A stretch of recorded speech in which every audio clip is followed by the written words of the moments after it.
Ni lagi murah daripada hari tu. Oh, mantap lah.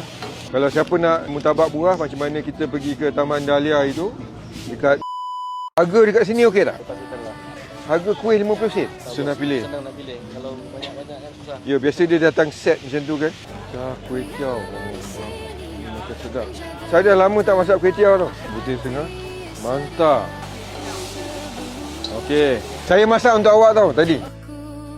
Satu RM4 Satu RM4, tiga RM10. Kalau beli tiga, dia ada jimat RM2 lah. Jimat banyak tu. Buah memang saya blender, buah segar punya. Macam mana menjual murah fresh? Saya dapat barang murah, saya jual murah. Sate berapa ringgit ni satu? Takkanlah RM1. Ya, biasa RM1.50. Dua-dua RM1 kan? Tengok. Apa yang beratur ni? Nasi kukus kat sini berapa ringgit? Satu set RM8. RM8? Ayam besar macam ni takkanlah RM8. Murtabak ayam RM5? Ya, betul. Murtabak daging pun RM5. Ambil ni ayam tu.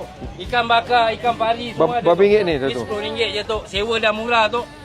Sewa dah murah? Sewa dah murah tu. Kat sini antara yang paling murah sewa RM270.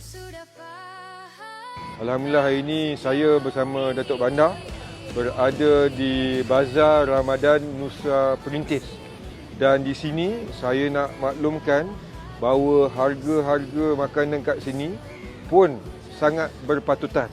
Dan bila bau pun kita tahu sangat sedap.